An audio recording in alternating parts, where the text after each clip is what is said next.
On a été formés pour être des produits du capitalisme qui vont être utilisés pour créer de la richesse pour des actionnaires. A lot of people will do everything to have a foreign nationality. But I think your parents actually did the complete opposite. C'est vrai qu'il y a eu un moment où je m'interrogeais, mais je pense que la question de l'identité est très importante. Have you always been like this? J'ai fait un peu de rap, on a fait un groupe de rap. Et j'aime souvent dire que j'ai appris de la rue et j'ai appris du côté académique. Okay, what would surprise somebody who knew you in lycée when the person sees you today? J'ai une amie qui m'a dit, il faudrait que tu écrives un livre parce qu'il y aurait beaucoup de choses à dire. Wow. L'outil le plus important qu'on puisse avoir, c'est ces soft skills-là, au-delà de tout ce qu'on a comme technique froide.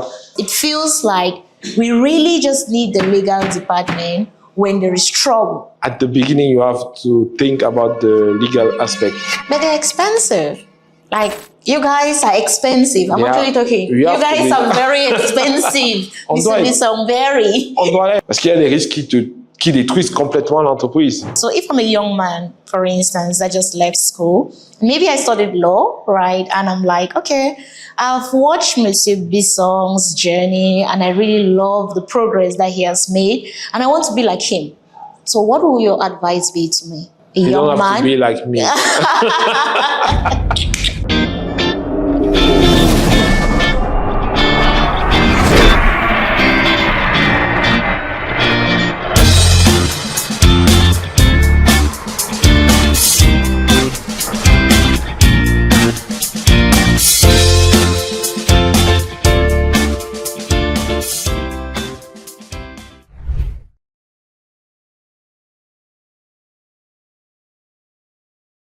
This is our very first edition, and we are so glad that we are starting with you.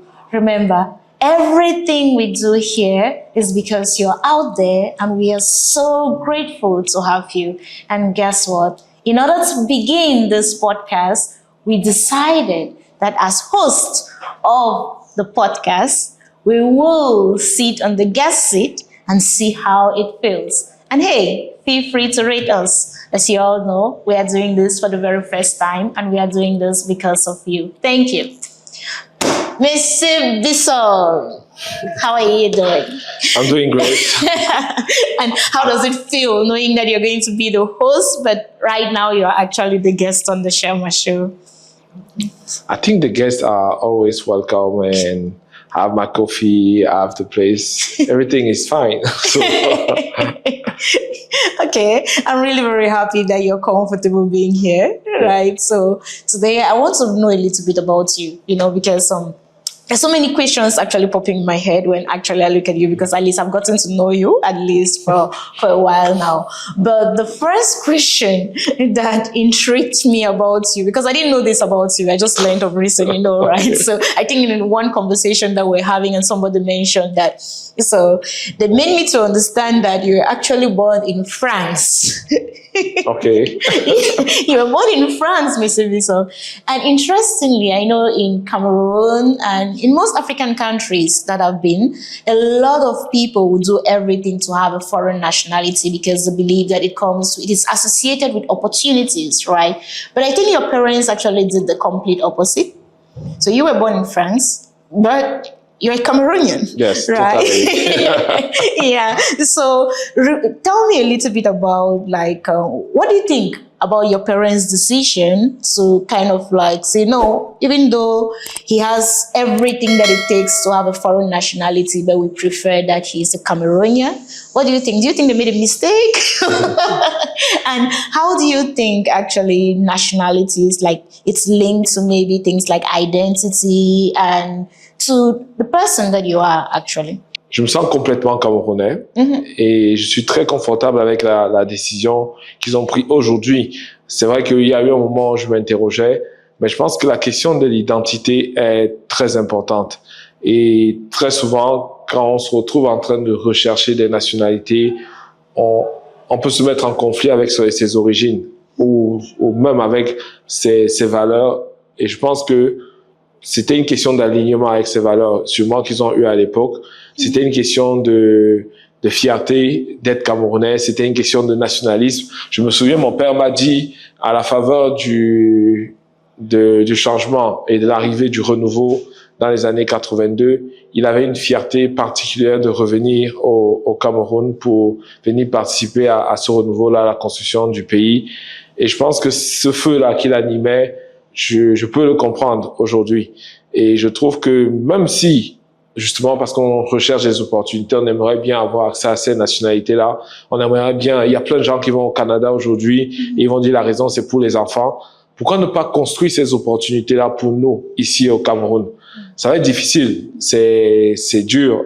Il y a beaucoup d'obstacles, on va pas les citer tous ici, mais on peut rêver. Et si c'est pas notre génération, si ça n'a pas été la génération de nos pères, peut-être que ça va être la génération de nos enfants. Donc, on doit être capable de leur transmettre ce rêve-là.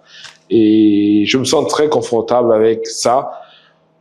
Peut-être que en situation, ça pourrait être avec les difficultés, un cas d'un choix différent. Donc, et je ne suis pas du tout en train de dire pour tous ceux qui font le choix d'aller à l'étranger pour les opportunités pour les enfants que c'est le mauvais choix. Parce qu'en même temps, on a besoin aussi d'apprendre de l'extérieur des fois pour développer l'intérieur. Mais par rapport au choix de mes parents, je suis assez confortable. Et je pense qu'il y a des choses à faire. On continue de rêver. Et si ça m'arrive, je sais pas quel choix je ferai, hein, mais je suis confortable avec le choix. Wow, that's nice to know, right? I can actually tell that you're very comfortable with it because I've seen the way you lead, I've seen the way you carry yourself around, right? So, and that's something that I think is really intriguing about you because the way you lead, the way you carry about yourself, it's really beautiful, right? But I wanted to find out, how do you think you've actually grown over the years? Because I met you when you already this, so I don't know. I don't know the Bisson Francis before, right? So, but what has been the evolution? What has been the growth to be this person that is very comfortable with yourself? Have you always been like this? Non, je peux pas dire que j'ai toujours été comme ça parce que justement on évolue, il y a différentes étapes dans la vie et ce sont les expériences qu'on vit qui font de nous le construit qu'on arrive à produire à chaque étape de sa vie. Et si mes camarades du lycée, en fait, il y a beaucoup de gens qui m'ont vu évoluer. Il y a eu diverses étapes. Il y a eu, je me souviens à l'école primaire de Colbisson où j'ai fait mon primaire. L'ambition était déjà d'être à la tête d'une équipe. Je me voyais comme Robin Fusée. Il y avait Robin Fusée qui était diffusé à la chaîne nationale. C'est un dessin animé où Robin était le leader, c'est Robin des Bois. Et je me voyais déjà Robin des Bois, espiègle, le sauveur du peuple, en quelque sorte. Et je crois que ça a drivé pendant longtemps ma vision des choses. Au lycée, j'ai rencontré la musique, le rap. J'ai fait un peu de rap, on a fait un groupe de rap. Ça a eu un impact contre-productif sur mes années et sur ma scolarité, mais c'est des choses que j'ai apprises. C'était une autre école et j'aime souvent dire que j'ai appris de la rue et j'ai appris du côté académique des choses. Et l'éducation que mes parents m'ont donnée aussi, c'est une éducation d'ouverture. Donc je pense que je peux me sentir aussi bien dans des milieux très humbles, on va dire, ou bien dans des milieux qu'on va dire élevés. J'arrive à m'adapter facilement et cette capacité-là est une des qualités que je pense être les plus appréciables, que j'apprécie le plus de ma personne, cette capacité à me retrouver confortable, quelle que soit la situation. On prend toujours un temps d'adaptation et je pense que tout le monde est capable de faire. C'est pas une exception de ma personne. Et je pense que c'est tout se construit, toutes ces expériences-là qui font de moi la personne que je suis aujourd'hui. À un moment, j'étais très confortable avec la liberté. Je pense que j'étais plus aligné. À chaque fois que j'entendais démocratie, c'était des questions qui me parlaient. J'avais envie d'aller tout casser au nom de la liberté, de la jeunesse. Et au fur et à mesure que les années passent, je trouve que je suis plus apaisé. J'ai plus envie qu'il y ait des règles, que tout le monde soit dans la règle. Alors qu'avant, j'étais souvent la personne qui voulait aller être plus borderline qu'autre chose. Je pense que la plupart des tests psychotechniques que j'ai vus m'identifiaient justement comme quelqu'un qui avait besoin d'être encadré parce que j'étais pas trop au respect des procédures.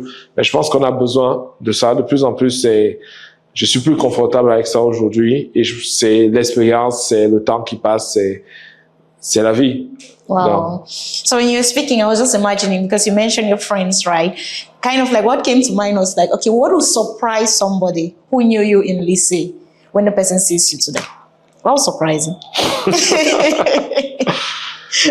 il faudrait que j'écrive un livre pour ça. Je pense qu'il y aura il y aurait beaucoup de choses à dire, il y aurait beaucoup de choses surprenantes.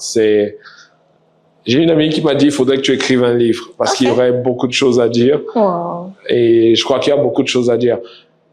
Il y a des opportunités dans la vie, il faut pouvoir les embrasser. J'aurais aimé avoir assez de temps pour embrasser toutes ces opportunités-là. Il y a beaucoup de beauté dans les personnes et il faut aller les rencontrer. Très souvent, quand on se fie juste à l'apparence, on ne voit pas ce qu'il y a derrière et pourtant, quand on va derrière cette apparence, on rencontre beaucoup de choses, à tous les niveaux, hein, que ce soit dans la rue, que ce soit des personnes qu'on peut dire socialement exclues, que ce soit je vais pas aller dans l'extrême. Et je pense que toutes ces personnes ont des histoires à raconter qui ont du positif et souvent beaucoup plus de positif que de négatif parce que tout le monde est en quête d'espoir, tout le monde est en quête de vivre et c'est de belles choses, que ce soit dans les villages, dans les villes, dans les différents environnements, il y a beaucoup de choses à voir et beaucoup de choses qui nous construisent. Donc, je pense que je suis quelqu'un d'ouvert. Et s'il faut parler des surprises qu'on pourrait rencontrer en me rencontrant, il y en a beaucoup. Je pense qu'il faut pas ouvrir ce placard-là. Okay. When you were talking, right, you mentioned the fact that sometimes when we look at people, I think we kind of look at them superficially. Why do you think that is? Because there's actually so much beauty when you can see people past the physical appearance, when you can see people past maybe, what shall I say, the surface that they put. The reason why I say so is because I've also met, let me say, like bosses that kind of seem so strict, so stained. But the truth is that when you really go deep into understanding who these human beings are, they are so sweet and so nice, right? So why do you think it's very important for us to be able to go deeper? En fait, la question que tu poses est très importante et c'est une des problématiques que j'essaye de comprendre et d'adresser. C'est peut-être, avant de répondre à ta question, je voudrais bien parler de ça parce que très souvent, on regarde justement ces personnes haut placées et on les envie. Pourtant, plus on monte, plus on se retrouve solitaire. On a du mal à partager, on a du mal à interagir parce que ceux qui nous regardent, ils nous regardent souvent avec envie.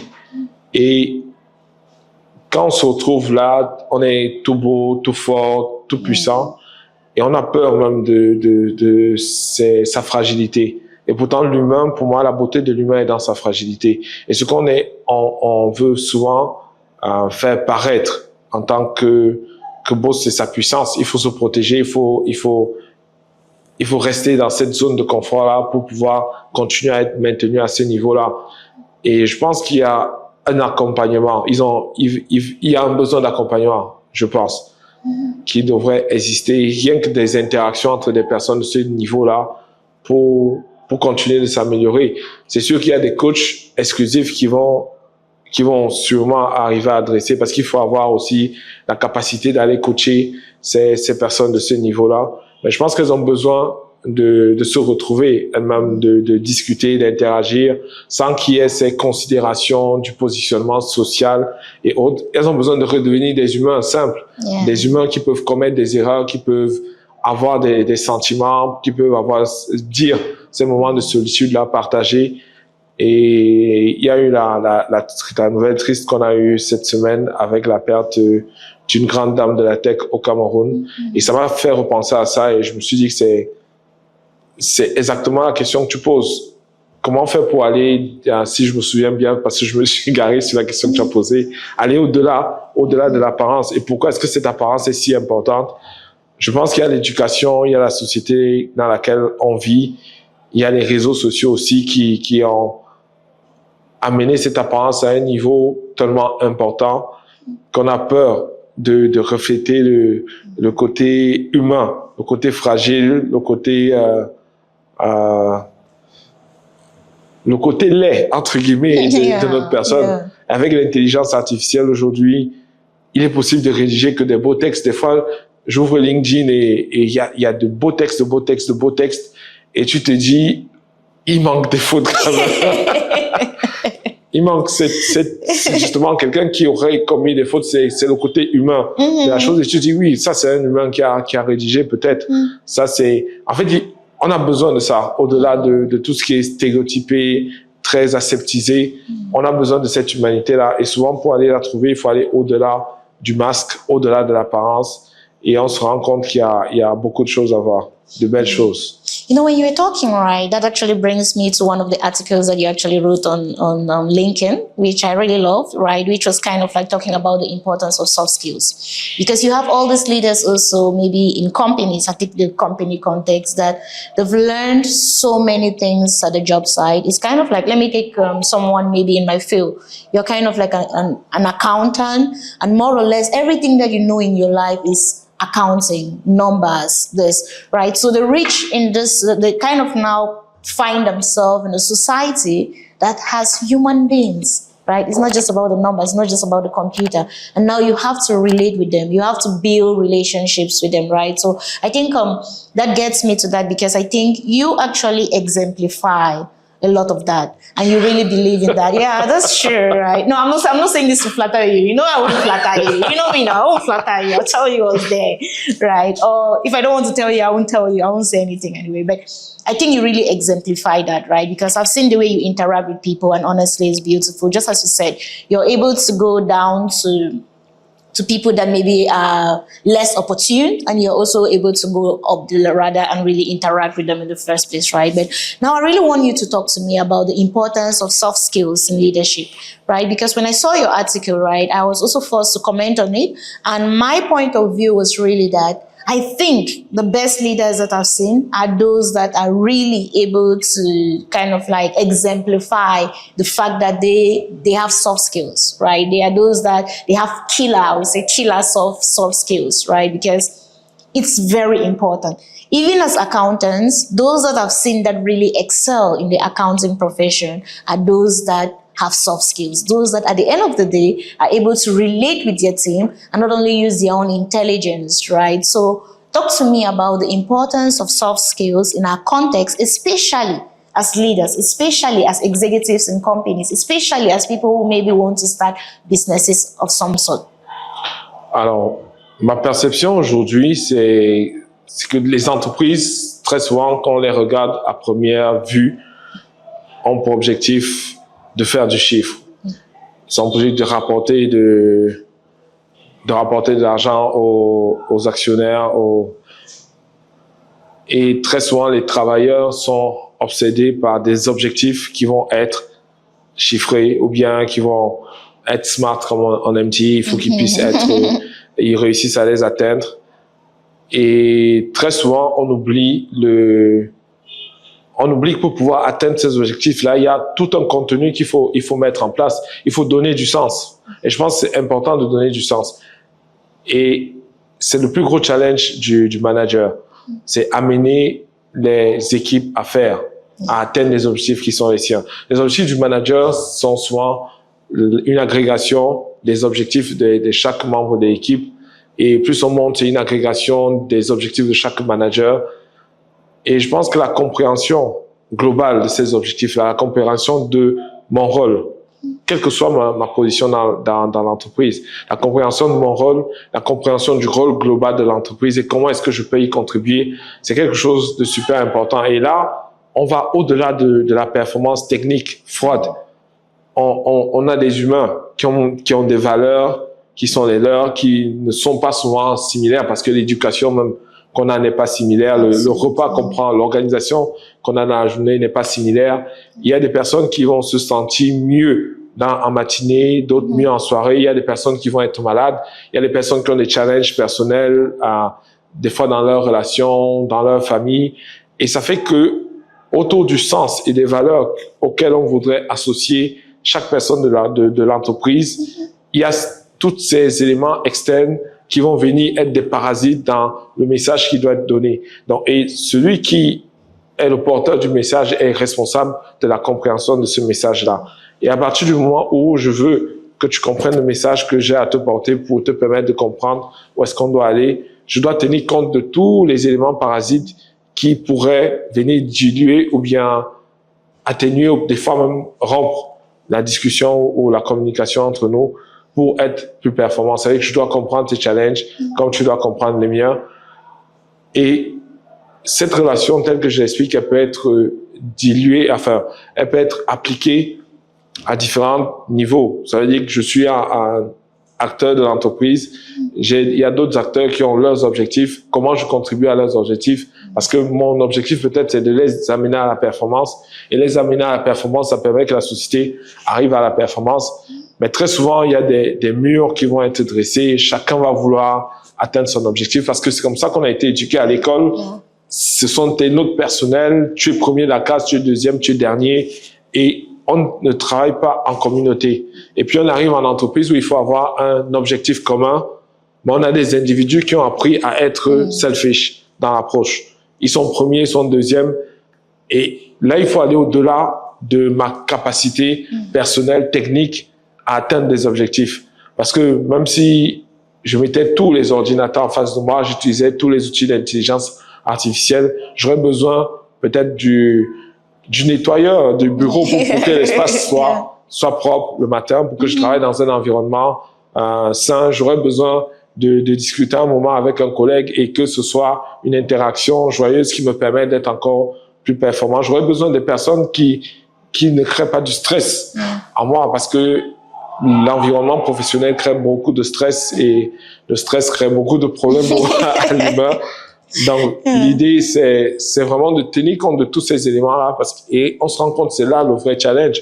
Et là, je suis resté au niveau du bureau parce que à la maison, il y a d'autres challenges encore qui sont beaucoup plus difficiles. Il faut interagir avec les enfants, avec son partenaire.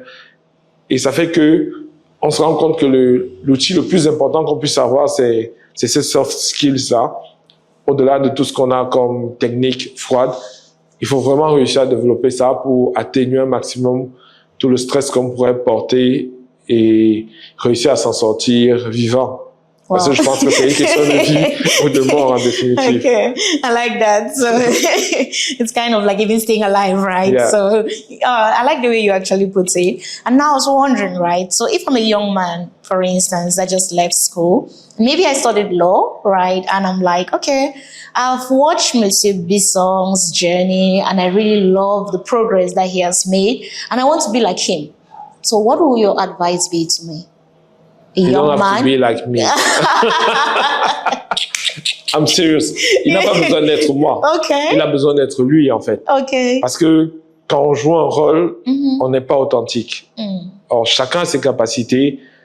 On peut s'inspirer des personnes. Okay. Si je dois mentorer quelqu'un, mon idée ne sera pas d'en faire un Besson Francis bis.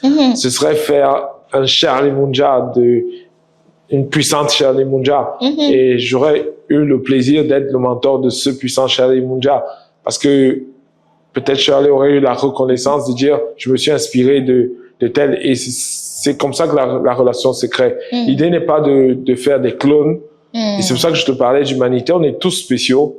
On est tous avec des super pouvoirs, comme j'aime dire à mes filles. Et ces super pouvoirs, on doit pouvoir les développer. Et c'est pas le plus facile d'aider les gens à se développer.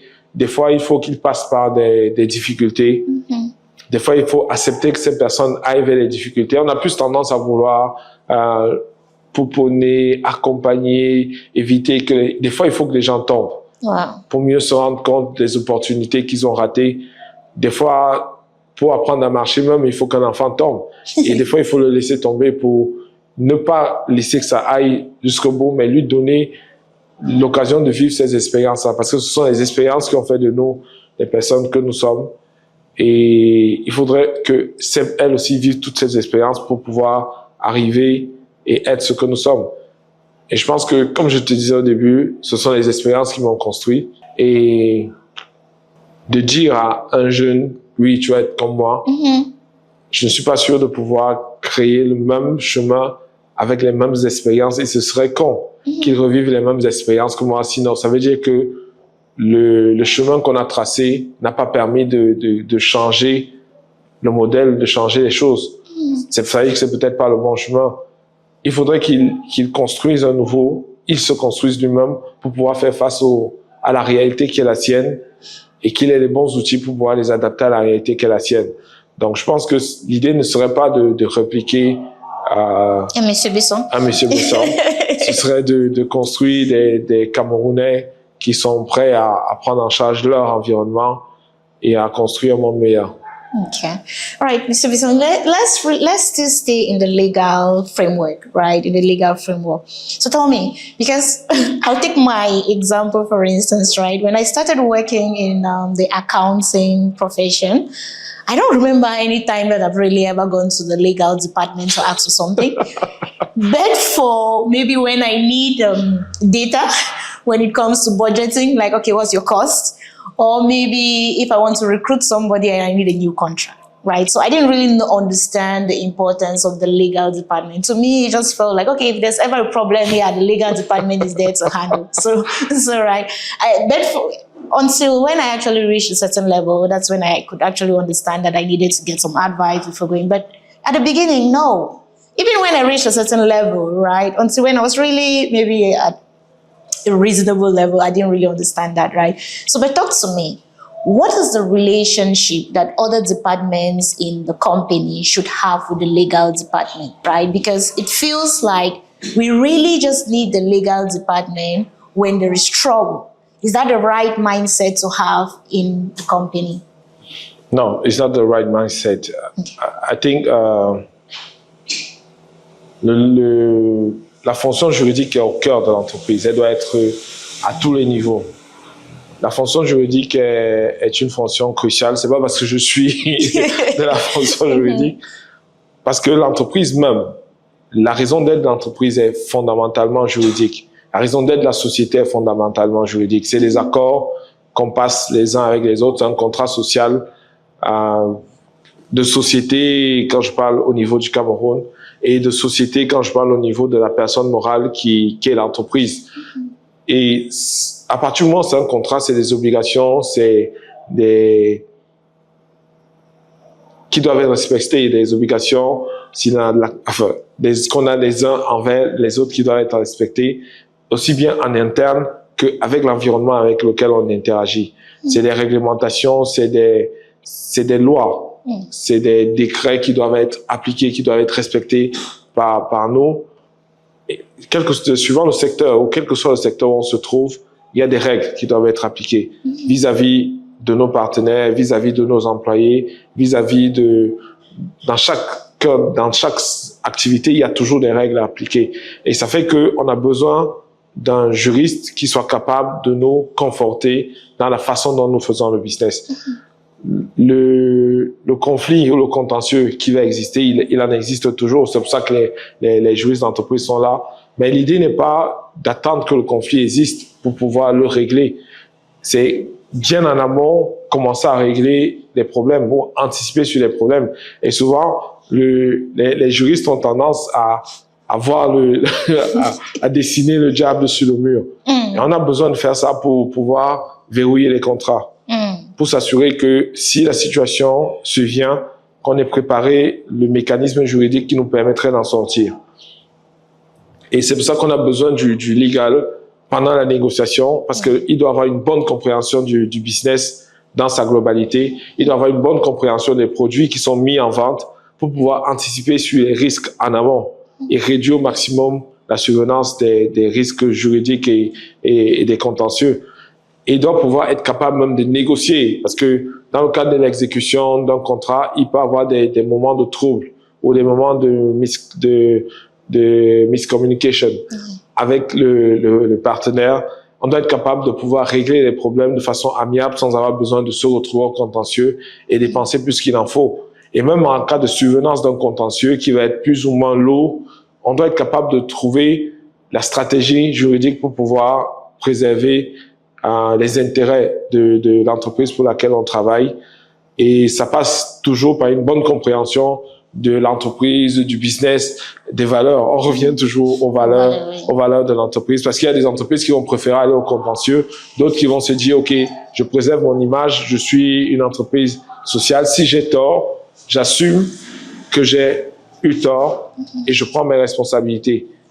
Ou bien, s'il arrive qu'il y a eu des torts qui ont été causés aux autres, je les assume. Je vais pas aller faire un contentieux pour donner l'impression ou bien préserver des intérêts qui ont été mis en difficulté du fait de ma propre responsabilité. Donc, ça va dépendre du positionnement de l'entreprise aussi, parce que c'est pour ça que je parlais des valeurs. Mais on se rend compte que dans toutes ces interactions-là, le juriste est fondamental et il faudra avoir un juridique qui a une pleine compréhension de l'activité dans sa globalité pour pouvoir anticiper, gérer et régler les problèmes en cas de difficulté. So, Mr. Bisson, I love the way you actually put that, right? And honestly, later on in my career, I really saw the importance of that because I saw so much risks that we could actually avoid from the get-go if maybe we didn't contact the legal department, right? So we're able to kind of like spare ourselves a lot of trouble because we actually got the legal department involved in so many of the things that we did, right? But tell me, at what level then do you need the legal department? Because it's costly to have a legal department, right? Yeah, so especially maybe for growing businesses in Africa. We have a lot of small entrepreneurs now that are starting businesses. And even when the business is really at a certain level, we are also looking at overhead. So in your opinion, right, at what stage of the business should we bring in a legal department? You have your idea. Oh. When you have your idea of your project, of your business, Okay. At the beginning, you have to think about the legal aspect. Mm-hmm. Et je pense que la question devrait plutôt être comment est-ce que j'organise la gestion de mes risques légaux potentiels, même potentiels et évidents, on va dire. Au début, on n'est pas capable d'avoir un juriste à plein temps, c'est sûr. Mais même pour créer l'entreprise, il faut se faire accompagner par un juriste. Les statuts qui doivent être rédigés doivent être confortables. Des fois, une situation advient et il faut regarder les statuts. On se rend compte que dans les statuts, on n'avait pas organisé la prise en charge de cette situation-là. Ou bien on avait pris un statut d'entreprise temps papillon qu'on a appliqué à mes statuts et c'est quand ça subvient qu'on dit mais on n'avait pas qui avait écrit. Donc, il faut se faire accompagner dès le moment où on a l'idée d'un projet, d'un business, parce qu'il peut y avoir une réglementation spéciale, il peut y avoir des contraintes juridiques liées au projet qu'on a, et pour ça, on a besoin d'être accompagné. Maintenant, comment est-ce que j'organise cet accompagnement? Est-ce que c'est un accompagnement à temps plein, 24 sur 24, ou est-ce qu'il me faut un collaborateur juriste à temps plein, ou bien est-ce que je peux externaliser, c'est-à-dire avoir un conseil qui agit juste de manière spontanée, suivant les sujets qui surviennent. Et plus je grandis, plus j'aurai besoin peut-être d'avoir un interlocuteur juridique au sein de l'organisation qui lui pourra interagir avec tous les autres partenaires juridiques et prendre totalement en main la fonction juridique. Mais le leader, le porteur d'un projet doit absolument avoir un juriste qui marche avec lui, un avocat, un conseil juridique de toute façon. Okay. Parce qu'à partir du moment où on se lance dans les affaires, il y a des risques qui sont liés aussi bien à la personne qu'au projet. But they're expensive. Like, you guys are expensive. I'm actually talking. You guys are very expensive. On doit l'être. Parce que si tu crois que le légal te coûte cher, regarde combien te coûterait la surveillance du risque. Parce qu'il y a des risques qui détruisent complètement l'entreprise. Ou du jour au lendemain, on vient fermer l'entreprise parce qu'un risque juridique n'a pas été pris en charge en amont, n'a pas été géré comme il fallait. L'entreprise se retrouve en faillite. Et combien aurait coûté le juridique à ce moment-là? En tout cas, moi, je trouve qu'on n'est même pas bien payé. Hein. Yeah. Anyway, the truth is that for corporate organizations, already established organizations, obviously, you see when you compare what you do for the company and maybe what is being paid, you see that it's not. But for startups or businesses that are just commencing, sometimes it's really challenging because they hardly even have the money to even register the companies, right? You have like some companies that are still struggling, but at least for those that have reached a certain extent. Je pense qu'il faut s'organiser. Encore une fois, je parle d'organisation parce que il y a des organisations comme le Sherwa Show, par exemple, qui dans l'accompagnement des différentes entreprises peuvent avoir un partenariat avec un cabinet d'affaires, des conseils juridiques qui pourraient apporter des conseils à différentes entreprises et les coûts pourraient être, comment on dit ça, réduits pour les uns et les autres. D'avoir même un top cabinet qui pourrait, dans ses activités, accompagner des entreprises comme ça de façon bénévole. Et quand je dis bénévole, ça ne veut pas dire qu'elles n'auront pas forcément de prix. Peut-être qu'il faudra payer un prix symbolique, mais c'est très important de se faire accompagner dès le départ. Okay, now since we've been getting into the entrepreneurship space for a little, right? Now I want to ask you a tricky question. Reason why I'm saying that is tricky because you're still with the corporate, right? Actually, you're actively working, but I have to stay asked, right? But tell me, right? There is this kind of like debate, right? That is going on. Especially now in Africa with the creation of so many businesses. I think the entrepreneurship story is really now like a thing, right? It's kind of like a trend to be an entrepreneur. But now there is also this debate that you have a lot of intelligent people that have been in corporate for a very long time. And it sometimes feel like if they left from there, that corporate organization with every experience that they've gathered, they'll be able to create better companies. But now they are there working for, doing a great job, right? I'm not doing a great job, but maybe they would have created more opportunities for the younger ones that are coming. Now, this is the other side of the debate. Now you have these young people who are leaving school, who have actually been pumped with the story of entrepreneurship, right? And everything is like, oh, entrepreneurship. And entrepreneurship seems now like the new, shall I say, the new goal or something like that.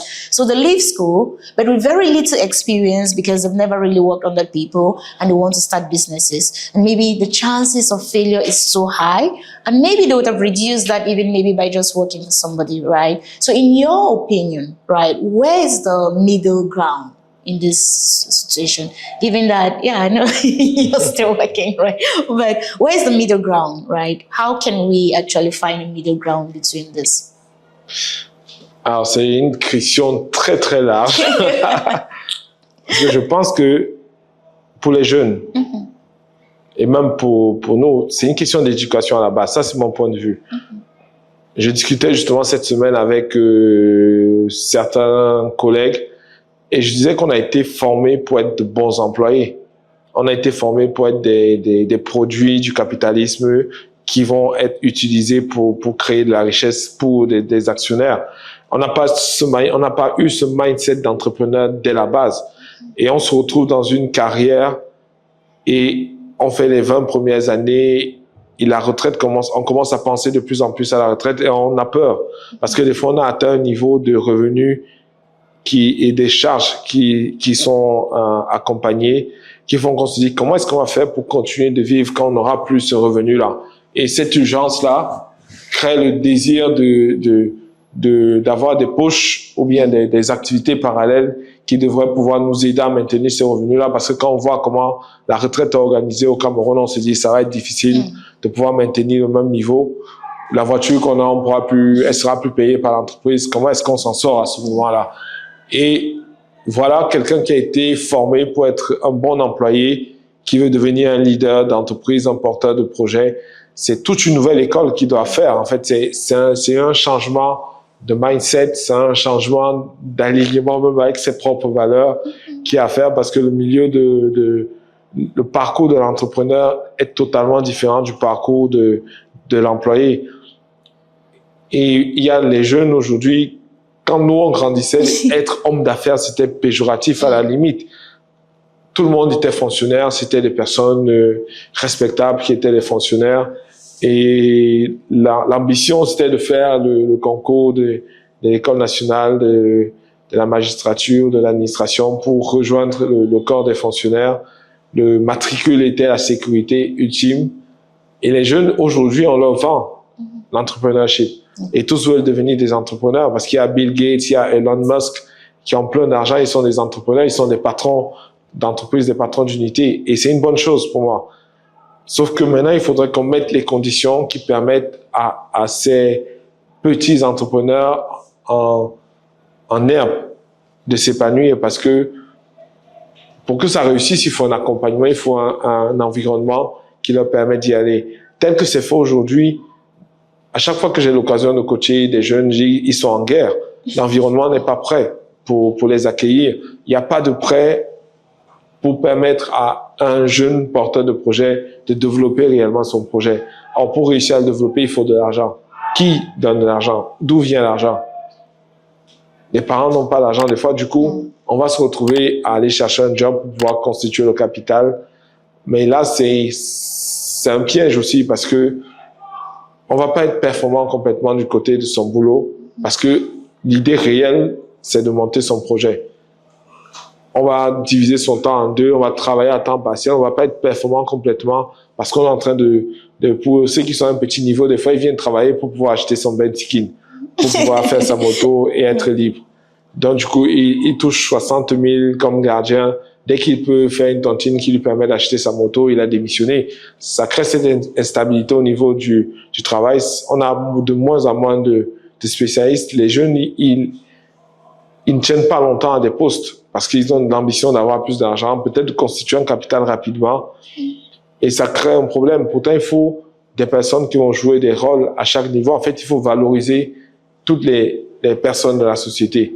Il faut que chacun puisse assumer sa position et être fier d'être et de vivre. Et pour ça, c'est le contrat social qui doit être révisé, c'est la gestion de la chose publique qui doit être revue, de permettre à l'ascenseur social de véritablement exister suivant les capacités et les compétences des uns et des autres, de donner les opportunités aux uns et aux autres de se construire suivant leurs rêves. Et parce que au final, c'est le pays qui va en sortir gagnant.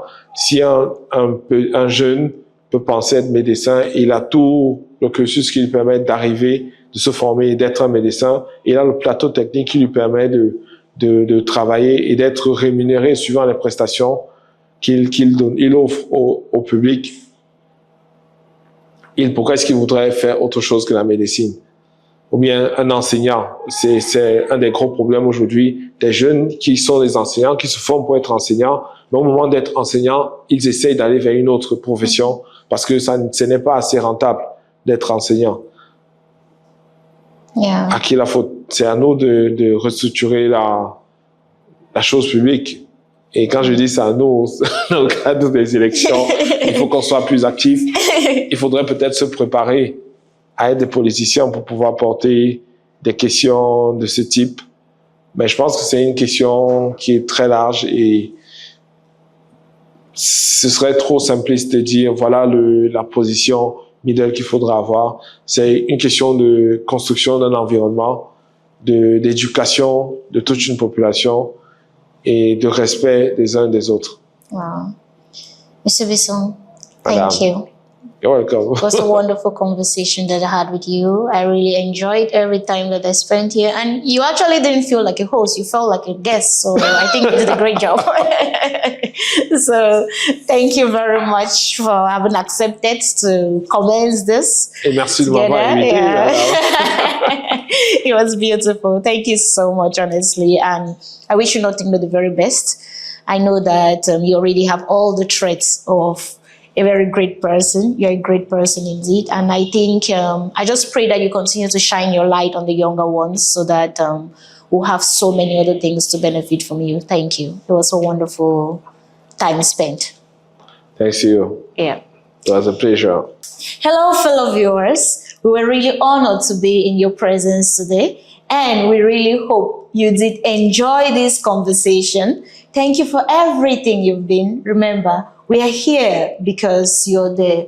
Please do not forget to subscribe, okay? Because the only way we are going to get amazing guests on this podcast will be if you subscribe and people really are encouraged with the following. Thank you so much for being here. We're here because you're there. And this is The Shelma Show. Bye-bye.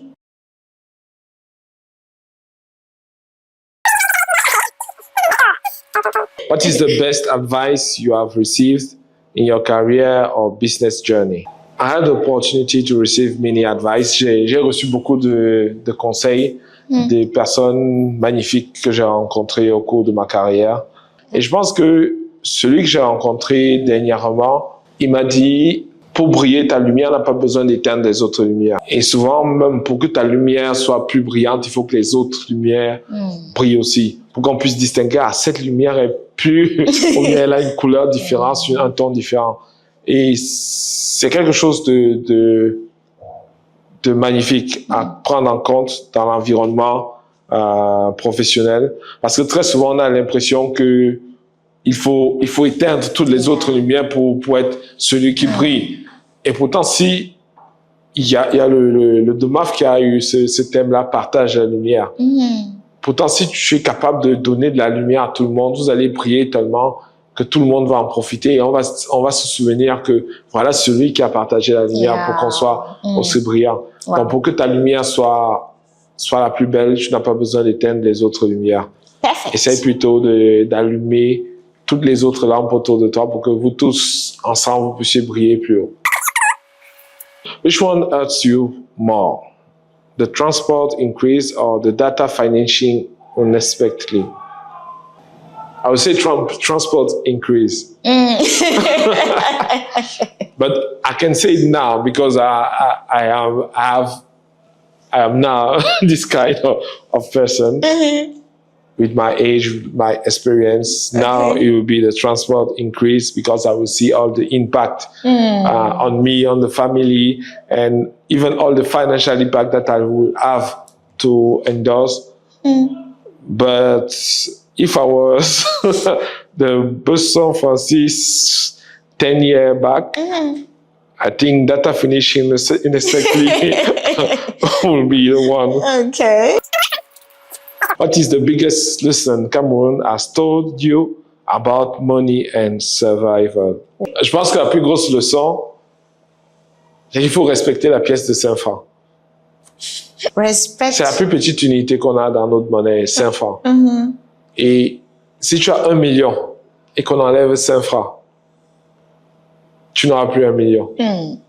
Donc la dernière pièce de 5 francs là, vaut mieux la garder précieusement parce qu'elle peut faire une différence. Surtout quand on a un manque d'argent et on est justement dans la suivi. Parce que quelqu'un qui est vraiment dans le besoin va avoir besoin de toutes petites choses. Quelqu'un qui va te dire, Charles, j'ai besoin de 100 000, il a pas de problème. Quelqu'un qui me demande 100 000, c'est la requête qui va être la moins urgente pour moi.